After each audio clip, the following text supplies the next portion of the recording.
right, everyone, we are going to get started. Anybody want to move up front? I don't think that they bite, if anyone wants to. I bite. Anyone? Okay. All right, thank you everyone for coming out this evening to Diesel Bookstore for our event with Becca Mann for her brand new book, Outside the Lanes.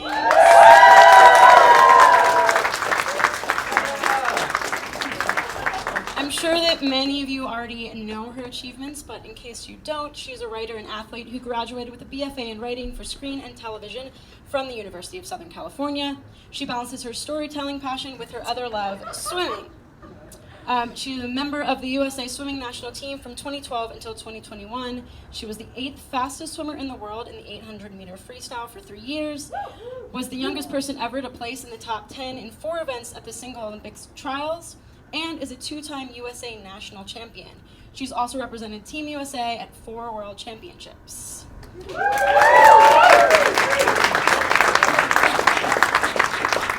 This evening, she is in conversation with Bob Tzudiker, whose screenplays written with Noni White have generated billions in box office, including Disney's Tarzan and The Hunchback of Notre Dame, Newsies, and Fox's Anastasia. He is also an adjunct professor of screenwriting at USC's School of Cinematic Arts. Most of you have been inside, but if you haven't, there are signed books for sale inside, and they can be personalized inside after the event. Thanks again for coming, and enjoy. Thank you for doing this with me, Bob. It's my pleasure. Do you want to read first? Or Oh, yes, but I don't have a book. Hang on. I didn't know you were a swimmer.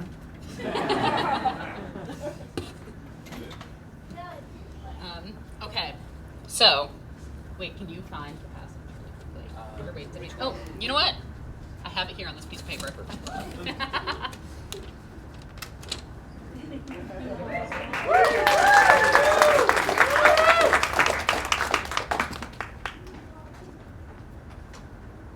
My first foray into night swimming was about to commence. I was about to become a real open water swimmer. The water darkened to indigo, then black. But I could still see my hands. Dozens of dots of gold, bioluminescent light would spark to life with every stroke I took. My mouth flew open. How was this even possible? How could a world as incredible as this exist? How lucky was I that I got to be engulfed in it? There was a bioluminescence several feet below. Something was moving beneath me. A hint of trepidation crept into my chest. You like sharks, I reminded myself. So much that you're swimming through their house. I did some backstroke and could make out bright lights through my foggy goggles. I stopped swimming, clearing them. I had a feeling I was about to see something unbelievable. Every star in the galaxy illuminated the sky, glinting down at me. I could see the entire Milky Way. There were more stars than darkness. As I floated on my back, I felt like I could reach up and touch them. People sometimes asked me which place I'd visited was most beautiful. In that moment, I realized that I didn't necessarily find places beautiful. I found moments to be beautiful. If someone told me that the most beautiful place in the world was the middle of the ocean in Hawaii, they would not see what I saw, even if they managed to get a moonless night like this. The 7 hours of fierce swimming leading up to this moment, the knowledge that I was doing something that no other human had ever done before, and the power that I felt as I cut through the ocean, all enhanced the sky in a way I couldn't put into words.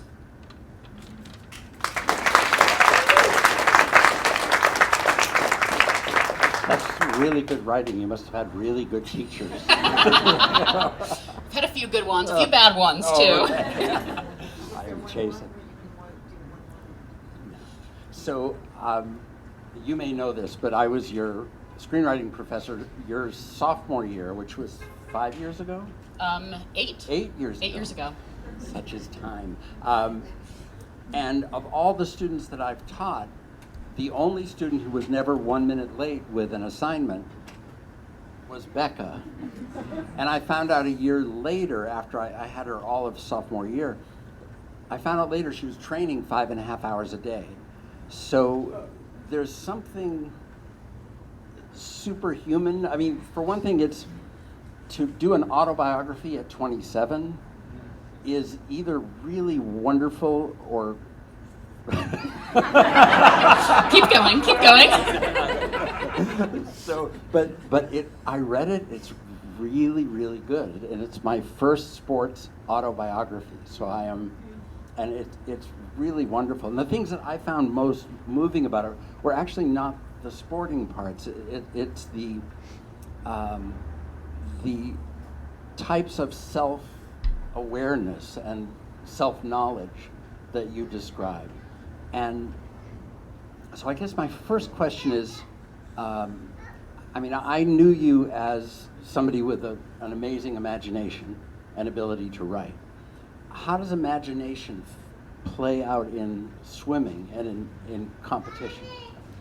I think that they're tied together in a lot of ways, at least for me, because when you're staring at a black line for 4 or 5 hours a day, your mind has to go somewhere. And a lot of the time I'm not focused on the pool as I should be and focused on my technique or my times. I am a lot of the time, but there are times when in my brain I'm like, okay, I need to be the character in that show that I just watched who didn't give up when their entire family was murdered. Even like I take inspiration from characters and inspiration from whether characters in things that I've watched or read, or characters in the stories that I've told or want to tell. And then from that, my imagination kind of runs wild and creates new things. There was something really early on, I think maybe you were 5 or 8 or 10, one of them. But it was the image of a prison break. So you were already racing at that time. Do you remember what I'm talking about? You were imagining that you had participated in a prison break and you had to swim like you wanted to be the first one out the prison door. Do you recall the image? I do. I have a lot of those moments when I'm swimming, when I don't just want to do another lap. I'm like, okay, I need to make something. I need to be swimming away from something or towards something right now, because swimming, when you're doing it for so many hours and for so long and so many years, sometimes I needed another purpose, and that was how I would inspire myself. And is there a dark side to that imagination? Definitely. Just a lot of the times my thoughts would spiral and go into places just because I have OCD. So it would take something like, oh, if you don't swim this lap, if you don't go under 30 in this 50, then your entire family will die. And when that's happening as you're swimming, of course, yes, it goes to dark places, but I've gotten really good, and something that helped me in my career was figuring out that I had OCD and figuring out how to stop that spiral, and then go from that into and make it into something hopeful and good.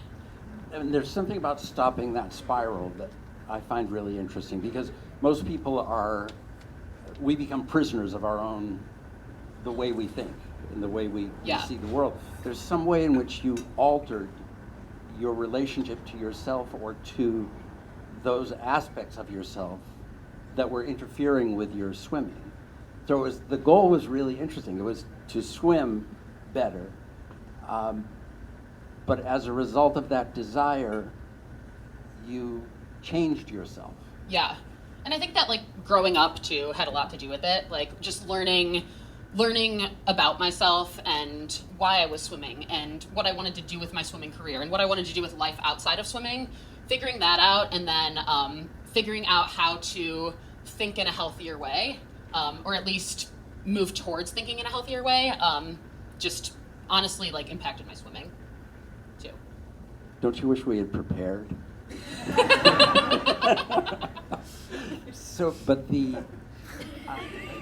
But what gave you that ability? Because in the book, it seems you're alone most of the time. So you left home quite early and would go to strange places like Florida to train. And so... I think I know. I think it was... What is it? I thought of friends and connection with others as something that would impact my swimming in a negative way for a really long time, just because moving away so young, I felt like I was on my own, and I felt like, oh, I sacrificed my family, so that means that I have to make sure that every single stroke counts and every single lap matters, and other people will interfere with that.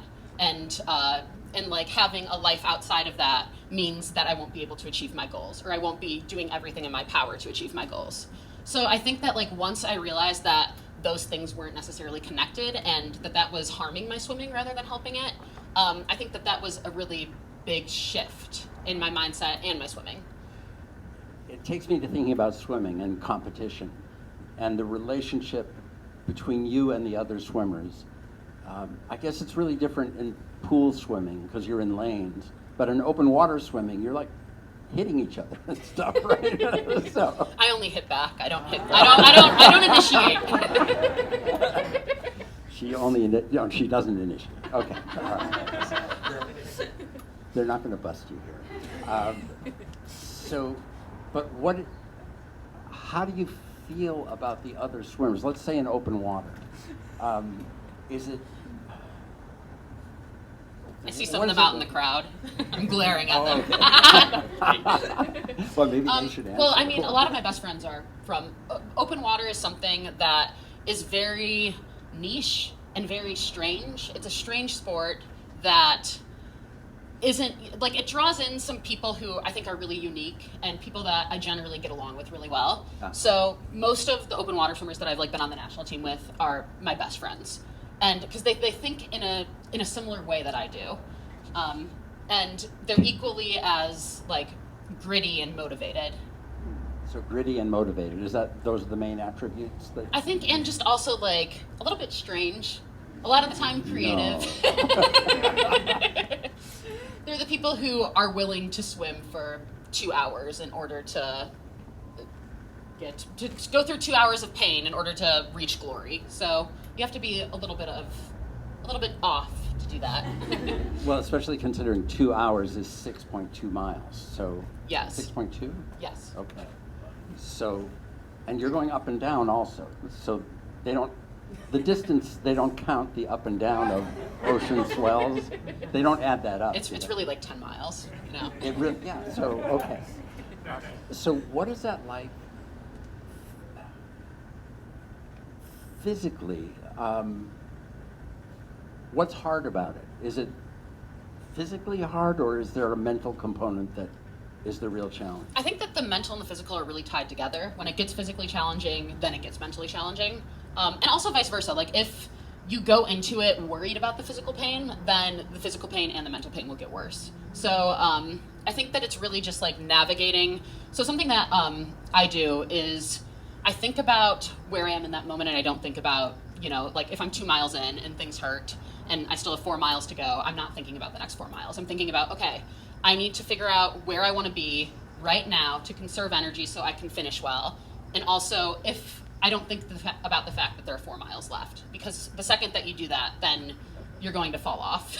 It's good to know.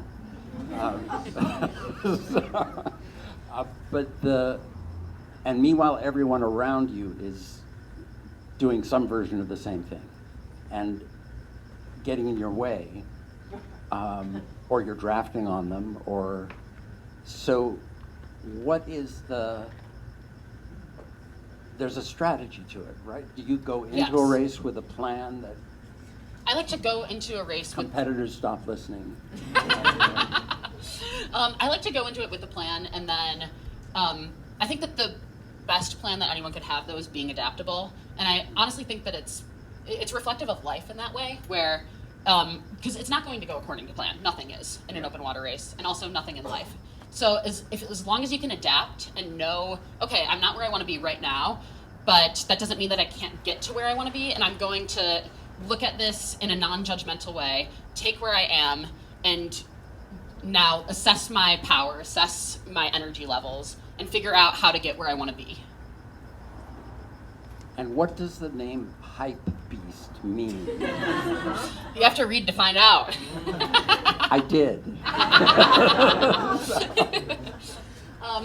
I think that it's a celebration of excitement and love towards what you do, sport in this, in the case of the book. Right. And also somebody who really likes flashy footwear. It's a mixture of those. Oh. And Michael Phelps dubbed you that? Yes. That's right? I'm just name dropping.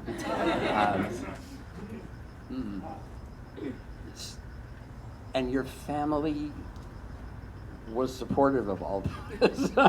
Yes, I've been really lucky to have the best family and the most amazing, hilarious, and also competitive way. So let's delve into the DNA. And My family's watching, and they're all nervous right now. okay, be afraid. So now I know your father is a triathlete, or no, more than tri. Is that right? Well, my parents do triathlons for fun, or like they used to, and that was kind of how we both all parents. yeah, Okay. and that was how we all got into it, and it's something that we just loved immediately, and It's slightly different from my upbringing. And then your sisters are also athletically inclined. Yes, which very is much so. Not easy to say. they're both probably more athletic than I am. Is that right? Yes.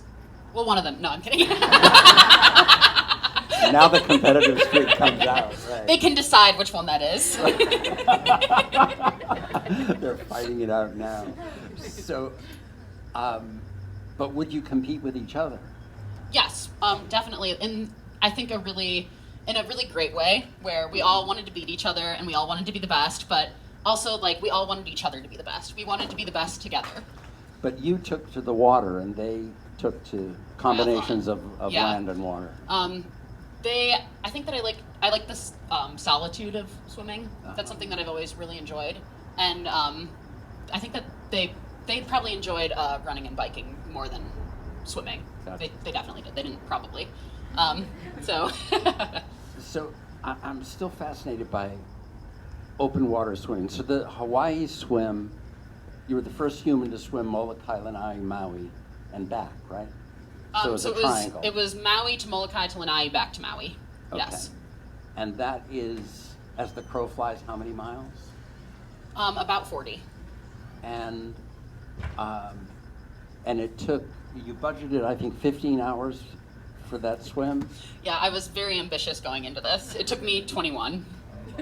but you had never done anything like that before. So, No. And that was like what really made me want to do it, was the fact that I hadn't done anything like it before. I didn't know if I could do it. I suspected that I could, but I wasn't certain. And in being uncertain, that was what made me want to do it. That was what really like invigorated me and drew me towards it. So just like the knowledge that I wasn't quite sure, but I thought that I could, that was tantalizing. but for me, I could be really drawn to going to some great restaurant in some foreign city and set that as a goal and achieve it. There's something different about ending up swimming 21 hours through the night, never having done a night swim. It's that that assumption of capability that seems wired in. Is that right? Because it manifested like when you were 5, as far as I can tell from the book. Yeah. I think that a swim like that, it really, like, everything about it, I felt like if I did it, I would feel alive during it, and I did. I felt every emotion. It was like an emotional roller coaster in the best way, where there were some moments where I felt absolutely awful, and I was like, I don't know why I decided to do this. This was the stupidest thing that anyone has ever thought of in life. And then there were other moments where I was like, wait, this is so fun and like kind of easy, and anyone can swim for this long. It totally was. I was on the ups and downs, and in that, I feel like I felt every possible human emotion. Mm-hmm. And by the time I finished, like a lot of people thought that I would finish and I would feel like my life had changed in some way. But it wasn't really a life-changing moment, because I got out and I was like, that was really fun. That was something that I feel like I felt alive during it. I felt like I had just celebrated the thing that I loved doing most by doing it for such a long time. And I think it was a life-defining moment rather than a life-changing moment. Interesting. Now let's switch perspective and go to your mother's perspective on the boat. So you have 2 kayaks next to you, right? Just At one. all? Just one. Okay. I'd have had 2. And then your mother's on a lead boat that's leading you Yes. astray, as it turns out. Maybe. Maybe. Oh, it's controversial. I didn't know. So, If you had asked me during that swim, I would have said they were leading me in the opposite direction of where I was supposed to be going. Right. But Adding- it wasn't quite that. It wasn't. Okay. All right. So But your mother was your feeder, right? Yes. So you're not allowed to touch the boat. There are all these rules that Right. that go You get into disqualified if you do that. it. Okay. And then you're allowed to, you have to land to reach the island. Right. And you're allowed up to 10 minutes. And what do you do in those 10 minutes? Is that to go to the bathroom or? No. It's so the first one, I just like put some Vaseline and lanolin on my straps because it was like really chafing. Right. And then I ate a piece of bread, which was a really bad idea because I couldn't handle solids. Oh. But and then by the time that happened, like it had been 7 minutes, and I was like, okay, I need to get back into the water because if I'm out here any longer, I won't be able to get back in. And then the second time, I was really chafing, so I did like a suit change into a different one, which was a bad idea also. Basically, you just have 10 minutes to have really bad ideas and then like regret life. them, and then you get back in the water and you hurt even more. Right. And your mother was seasick. Yes. We were So- fighting. That was not our best moment. So imagine, when you're on a boat that's going really slowly on a swell. And It wasn't going really slowly. For a boat. For a motor boat. It was going 400 meters per 30 minutes. So I'm calculating the miles per hour, but I can't. It's like so 2 miles an hour. 0.01 miles per hour, probably. Because you were in a current going Right. the opposite direction, Yes. where you shouldn't have been. That's my complaint about the boat.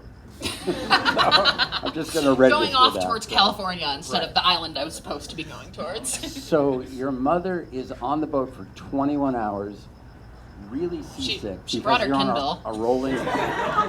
Yeah, that's what you want to do when you're seasick, is read. So, and having to feed you every 20 minutes. 20 minutes. And is that mandated, or is that just your No, that was rhythm? my own. That was like my personal plan.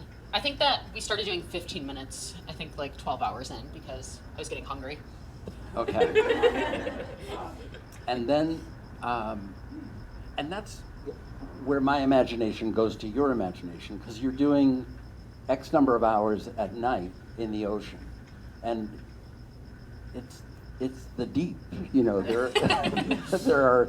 There be monsters there, and so do you have to control where your thoughts go in some way? So I like went into it with a plan that I was going to sing all of Hamilton the musical, and then that was going to be the first 3 hours. And then after that, I was going to come up with a whole new book series idea. And then when I was done with that, like I had a whole list of things, but then as I started, A little agenda. yeah, I had an agenda. And then after 20 minutes in, I started having a panic attack because I was like, it's way too early to have a panic attack. If I have a panic attack right now, I'm going to have to get out. So then I started having a panic attack. Right. And then once I got over that, and probably an hour or two later, all that I could think of was the refrain of Miley Cyrus's Wrecking Ball. And that was the next 4 hours, just over and over. I mean, Nothing else. It's a good song, but nothing. Oh my God. And meanwhile, your body is just going in a machine-like way, or you Yeah, described it's it very much hurt, that autopilot. It's autopilot, but in pain. I wasn't in pain, honestly, until there were different moments. Every stroke kind of had a little bit had pain, but not in a very aggressive way that I couldn't just kind of ignore it. Okay. Yeah. And meanwhile, you're also thinking, why am I doing this? Or that was only part of the time? Part of the time, yes. A lot of the time, though, I remember when I got to the beach on Lanai, it was 2 a.m. I'd been going for 13 hours at that point. And I finally saw the bottom. I was so happy and grateful. I was like, all right, I got to, because in my brain, I was kind of thinking of, I was chunking it, as I like to call it, where I was just make the first channel, and then it was just make the second channel. And then I was and if things are really bad after the second channel, you've done a respectable amount. If you get out, people won't care that much. So I got onto the second island, and I was like, okay, I got past that now I just have to finish it.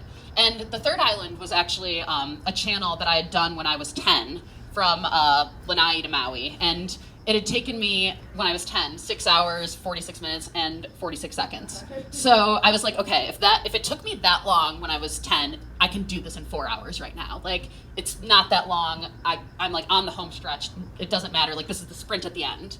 It ended up taking me like 7.5 hours.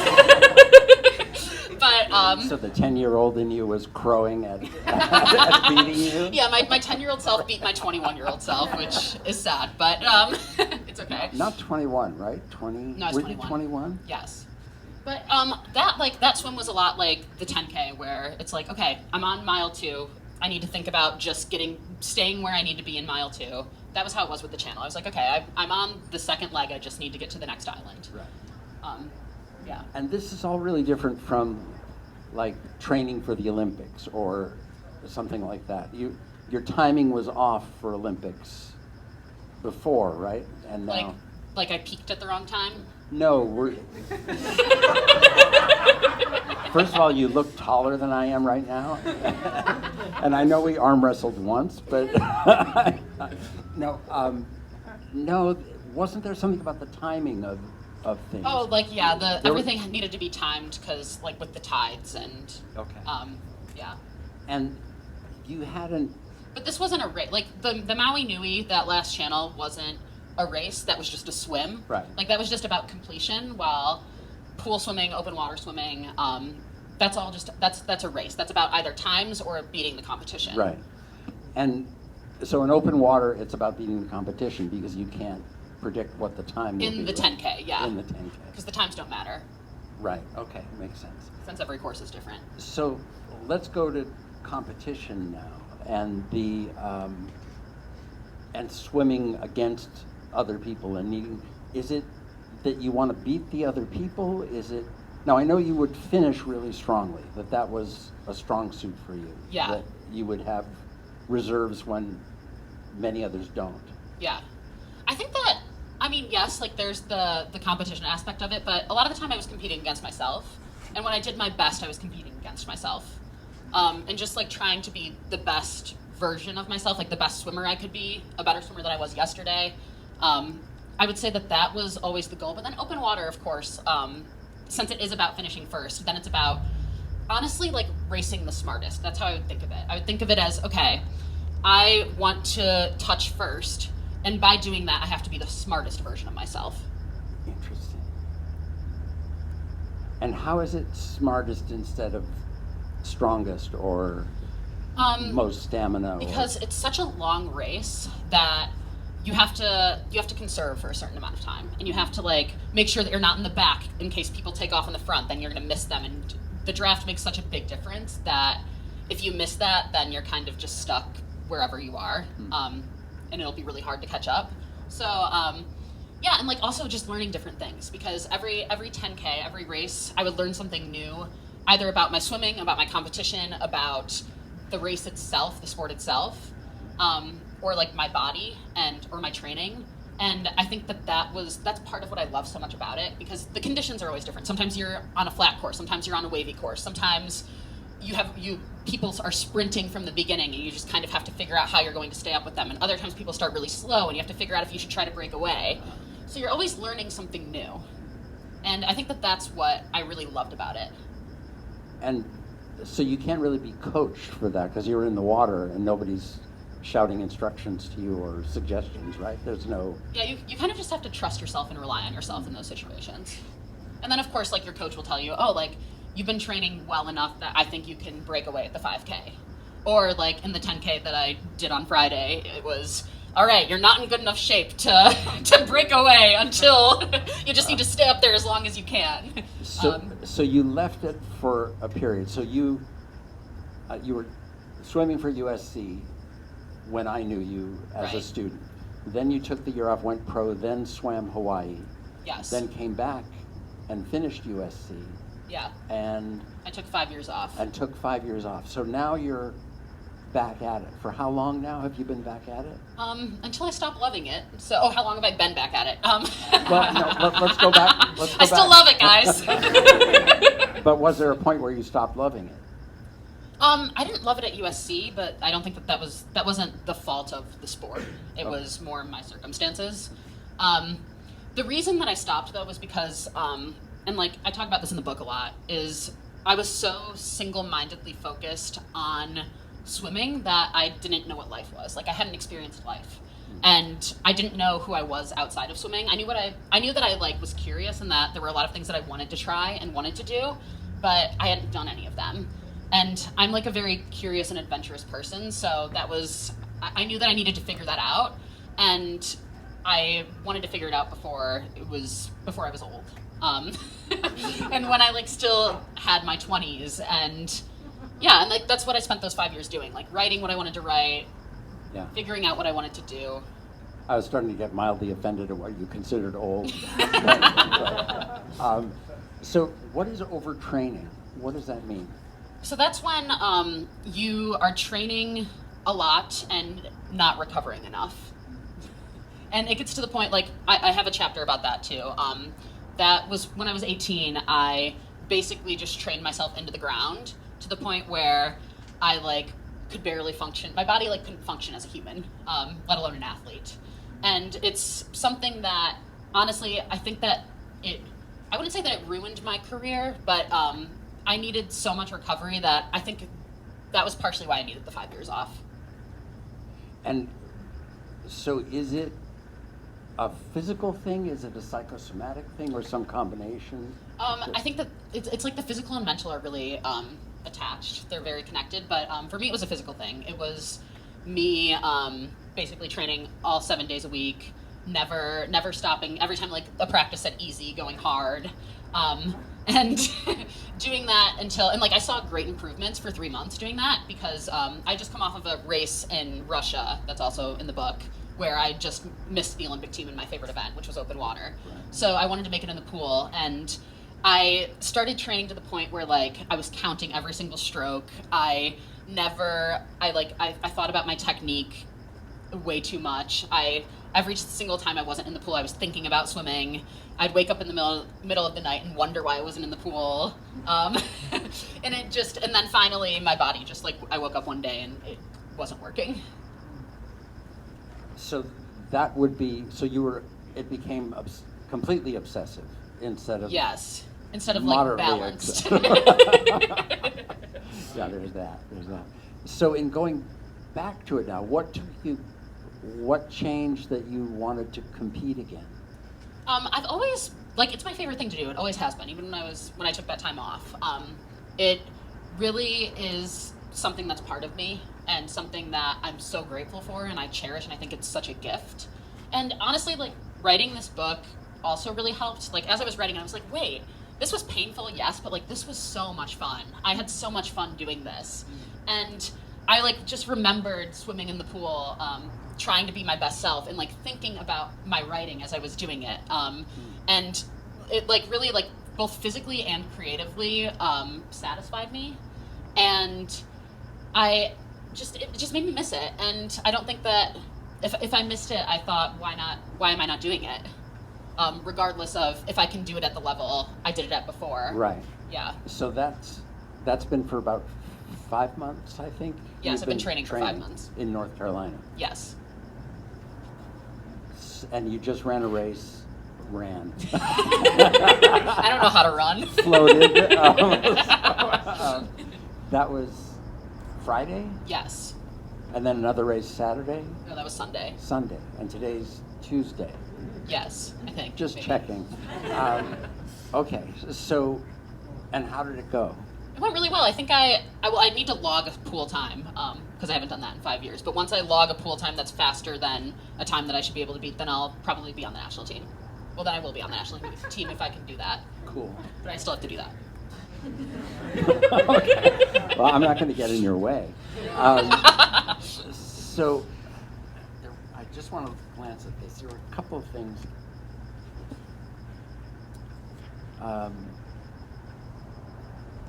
There's just a quote that I ran into. Slow swimming allowed my imagination to go wild, but fast swimming turned my brain off. Do you remember writing that? Yes, I do. Do you stand by it? I stand by that was how it was when I was 13. Right. And that was more like my imagination in a bad way. rather than a good way, because that was like when my OCD would get bad, and like the slow swimming wasn't necessarily good for me. But then when I went fast, like the adrenaline just killed all of like the negativity in my head, because I didn't have the energy to think about anything else except maintaining what I was doing. So honestly, I think that like, sadly, in a lot of ways, like my OCD did make me a better swimmer. Yeah. It made me an even better swimmer when I figured out how to not let it have control over me. But yeah. Yeah, when you could Once I figured out how to make it powerless, that was when I was like my best swimming self. Yeah, and to me, it's that it's you're learning those skills that makes the book universal and important, I think, and that I found really quite moving, and because those skills translate into every area of life. And I feel like the reason that I was able to do that was because I just kind of like looked at myself objectively as a character, because I didn't want to write a book where I was like, okay, this is like my diary. I was like, okay, who is Becca as a character, not Becca me, and what does she want? What does she need? Those were in opposition to each other.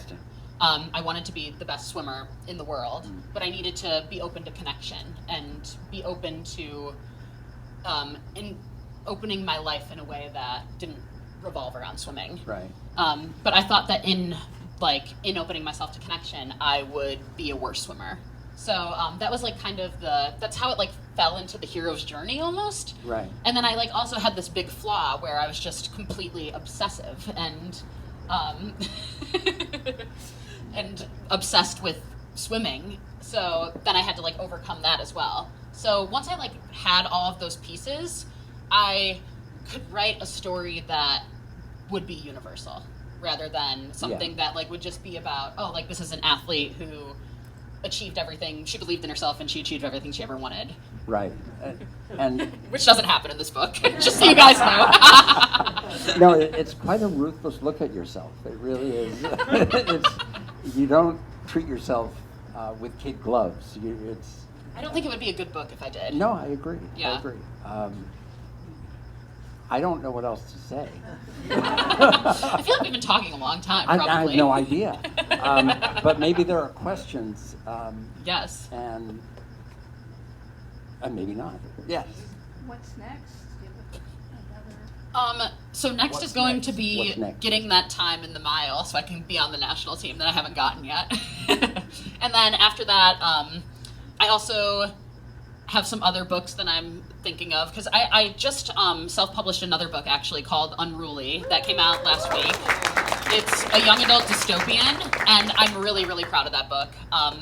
I highly encourage everyone to buy it if you're so inclined and like things like The Hunger Games meets Bridgerton, which don't seem like they should go together, but they can, I promise.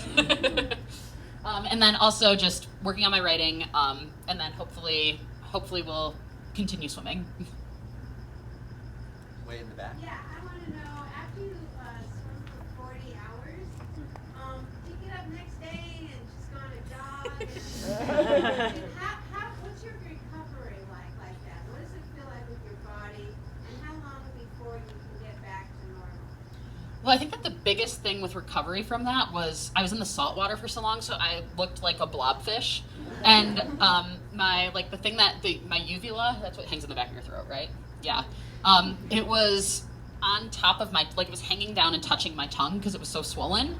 So I like couldn't swallow, so I couldn't eat or drink or talk. So that was like the thing that was that was hardest to recover from. And then I didn't plan on swimming for like the next week after that, so I didn't, and I kind of was able to function normally since I wasn't swimming. I'm sure like if I had gotten in the water, it would have been really painful, but yeah, since I didn't, it was fine. Yeah. So these races you just did, were they open water? Yeah, they were the open water 10K and 5K at nationals. Where did you do it? That was in Sarasota, Florida. Yeah. Really cold? No, it was actually really warm. Yeah, it was a warm race. There. What was your hardest chapter to My hardest chapter, right? So that was definitely chapter 2, right at the beginning. It, like, just from an emotional perspective, it was chapter 2, just because that was like when I moved away from home, and I hadn't really processed any of that. I just kind of like hadn't thought about it since I'd moved away. So I had to like relive that, and also I remember when I originally wrote it, I was just like, yeah, and that wasn't a good time, anyways. And then I was like, as I was rereading, I was like, this is disingenuous to the story, and this is making it a worse book.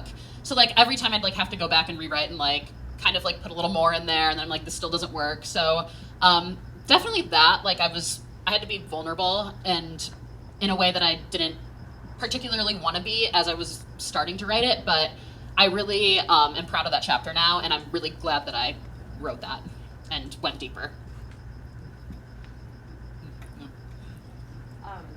So you would talk about how you had to kind of discern from making connection, and then like that would make you a worse swimmer potentially. So like, where was the moment? Like, who did you open up to originally to be able to like create that connection, and then maybe it blossomed into a better swim career? So that was when I was living in Baltimore, and I was training with these like 8 or 9 Olympians who were all like 26 through 30, and I was 16. And I have this one really great friend. Her name's Allison Schmidt, and she like was just watching me, and then she's like, "Why are you like this?" I was like, "Because I have to be the best." And she's like, "Okay, or like you can just be normal and be the best, and also don't say that to people anymore." I was like, "Oh, okay." And she's like, "Yeah, just like I got you. Like I'll take care of you." And I listened to her because she's a 10-time Olympic medalist, so she had done it before and she knew what she was doing. So I was like, okay, I'm gonna listen to her and see how this works for me. And yeah, it was really just like an eye-opening moment, especially like realizing that there were people who had my back and who wanted me to succeed. I like hadn't really thought about that before, like, or realized that people wanted that. How old was she then, do you think? What was the age 24 gap? and I was Okay. 16. Yeah. That's 8 years different. I'm really proud of my math skills. Yes. Someone asked what's next. What's last? Do you have an ultimate goal? Or just go as far as you go? I do have some ultimate goals. I don't like talking about my goals though, publicly. Everybody can just wonder. And I think that like as long as I'm having fun, I'm going to keep striving towards those goals. From the bench. Becca, what is, as an open water swimmer, a marathon open water swimmer, what did you use from that to push yourself through writing your first book, which is not an easy thing? So just like swimming, like being a marathon swimmer, I'm also a marathon writer where I overwrite everything. My writing friends know. They're like, at one point this book, which is 250 pages, was like 450 pages. There was way too much that nobody needed to see and nobody wants to see. So, and I remember that was draft 2. So I think that like what pushes me is I love telling stories. It's something that I can't, like, I can't process life without telling stories. It's like really just how like I function as a person. So I think that I was very motivated to write it, and it was like it really fell into place, and it's always much easier to write things when you know what story you want to tell, and I feel like I did for this one. Did you think of swimming while you're writing? I think of writing while I'm swimming, but I don't think of swimming while I'm writing, I think. The pages stick together, they get all wet. Did you work with editors? Yeah, so I have a great publisher. It's Blue Star Press. They have been the best, and I had an editor who like went through and gave me like the overarching notes, and then page note, line note editor. Yeah, they were really amazing and made it so easy and so much fun.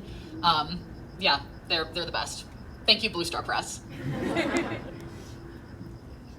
this next chapter, Becca, how do you are there moments where you recognize parts of your younger self kind of coming back to the surface, and do you speak to those parts in a different way, and is there almost a desire to now, I don't know, write a sequel or to publish more on this chapter of the journey and how much you must undoubtedly be learning? Yeah. So, I will say that, like, I had this superstition with all my numbers when I have a race where I'm like, the numbers have to equal 1. And if they don't equal 1, then I'm not going to get first. Like, if they equal 2, I'll get second. If they equal, like, 8, I'll get 8th. And then, like, in the book, I, like, realized, I'm like, okay, it doesn't matter. Like, this is a superstition. This is your OCD. This doesn't make any sense. But then, so I was at Open Water Nationals on Friday, and I get my numbers, and it was 113. So I add them up, and I'm like, I'm going to get 5th. I'm like, no, I cannot think like this anymore. I'm over this. This isn't how it works. I got 5th. But, so yeah, I, like, see parts of that emerging, and I think that this is a coincidence now. I know that this is not because my number was 113. So, like, that part, I see a lot of, like, my old thought patterns coming back, which, and, like, ones that weren't necessarily healthy. So, I've definitely had to combat that, and I think I'm, like, really proud of how I've combated that. So that part has definitely reemerged a little bit. And also, yeah, like, I feel like like, the really great parts of myself that I loved about myself when I was a swimmer that, I didn't really have, like, the chance to engage with as a non-swimmer are reappearing, and that's been so much fun. Like, watching the sunrise as I'm swimming morning practice and just being so grateful that I get to pursue my dream on a daily basis, and, like, feeling really fulfilled as I go to bed, like, exhausted, knowing that I'm better than I was the day before. That's all, like, reemerged through this comeback, and it's been so special, honestly.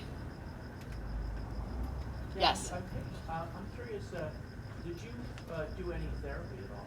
Oh yes, lots of therapy. And then lots of times where I wasn't in therapy, where my family was like, Becca, you really need to go back to therapy.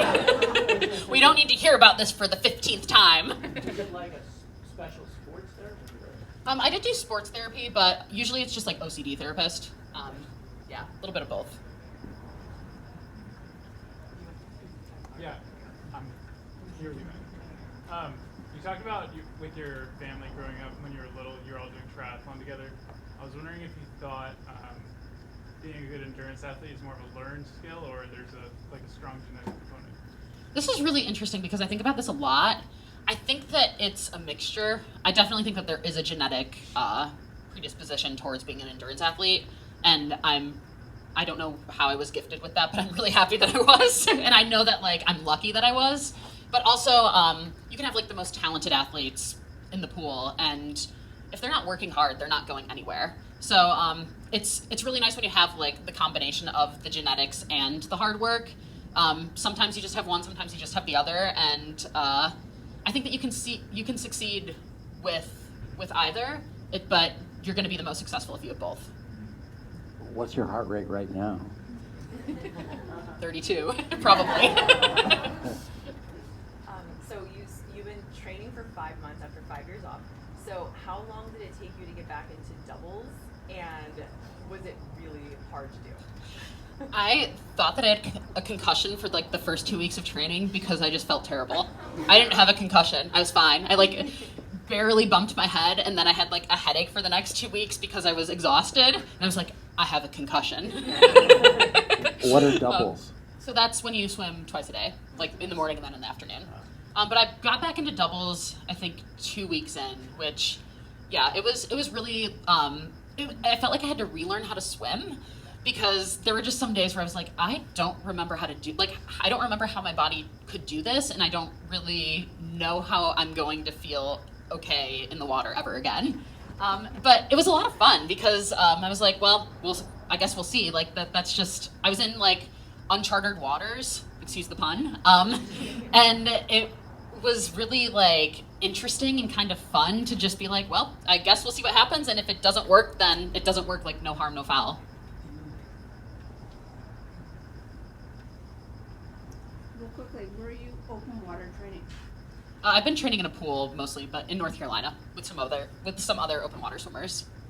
Do you think that taking 5 years off the sport helped you kind of heal your relationship with swimming a little bit? And if that wasn't it, what are some things that really helped you kind of love to swim again? Definitely. I think that taking those 5 years off, like, I don't take any practice for granted. Like, I can see the hardest practice ever written on a piece of paper, and I, like, feel no sense of dread ever. I'm like, this is all right, like, let's see if I can do it. And that's like a really beautiful, like nice, because I mean, all the swimmers who are here know what it's like to see a really hard practice written on a piece of paper, like when you're feeling terrible and just being like, oh no, like why today? Why couldn't this be tomorrow? Like I just want to recover today.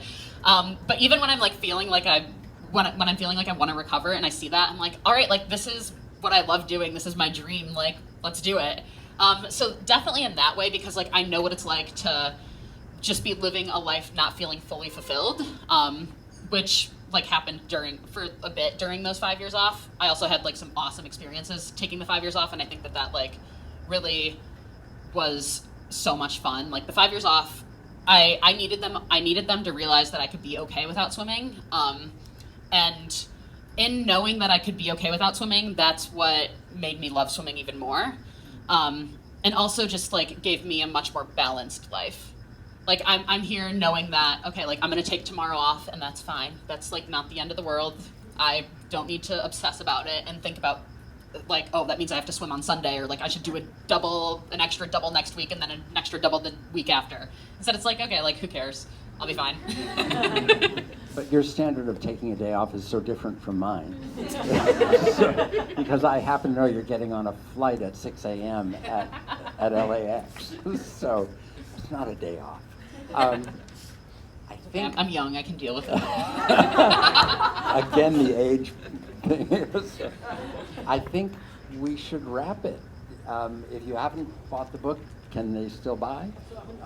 And Unruly is out. I just ordered it on Amazon, and it's coming tomorrow. Yeah. Oh, yeah. So I am the slowest reader on the earth. I'm very, very dyslexic, and so I listen to everything. Oh, sorry. I'm just. This is Bob's wife, Noni. Yeah, hi. So she co-wrote everything with him. So I'm the slowest reader on earth. I mean, painfully slow, and so I listen to everything. I listen to all the books that I want to read. And I'm so grateful for Audible. But Becca had said, you know, I just self-published this novel. I said, you what? Anyway, so I started reading it, and I just flew through the first, just dozen pages, and it's so amazing to me. It's already cinematic. I mean, it's just beautiful prose, and I know that I'm, your LA mom, but it is really, truly, you will not be disappointed. I think it's a beautiful, beautiful book. I'm so excited. Thank you, and thank you all for coming so much. I really appreciate it. It's so touching to see so many people here. So thank you for being here. And thank you. Yes. Yeah, thanks. Thank you, Diesel.